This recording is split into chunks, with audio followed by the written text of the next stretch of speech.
Hey friends, when the going gets tough, the tough get going. This is a phrase to describe difficult or unpleasant circumstances that an individual must face head on, which calls for perseverance and endurance to get through something challenging.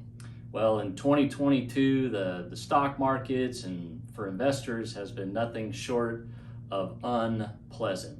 So today I just want to take a moment to discuss why the markets are selling off and where we might go from here.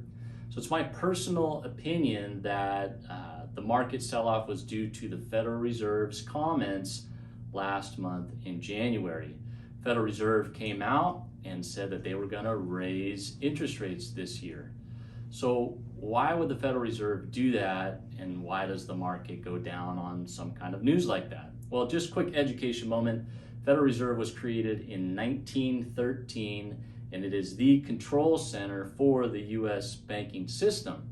One of their primary objectives is to keep things like inflation under control and to keep the economy in balance.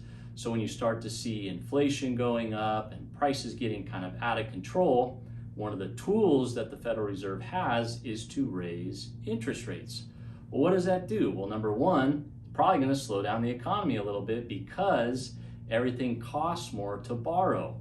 So if they raise the Fed funds rate, inevitably mortgage rates may go up, interest rates on car loans, credit cards, etc. So the economy may slow down a little bit, which is painful in the short term, but actually a good thing in the long term. So the Federal Reserve will put some of these practices into place to keep things into balance.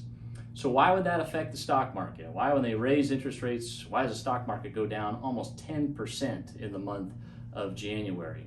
Well, remember, the stock market is a discounting mechanism, meaning that it'll price things in really quickly.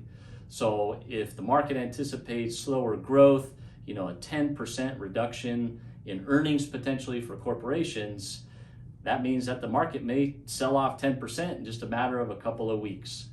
So what's an investor supposed to do in all of this when this selling can create just frightening monthly statements and just a lot of unease? Well, we know that panic selling is never a good idea. We see time and again when people hit the panic button and sell, they usually don't return until the market has already recovered and some. So it's gone back to its point where they sold and it continues to go higher. So panic selling is never a good thing. It does take some perseverance and endurance to wait for the storm to pass, but oftentimes it is best to remain invested, and if you can, to be opportunistic and actually invest during down markets. So while this is a good strategy, we have to keep in mind that the stock market isn't for everybody.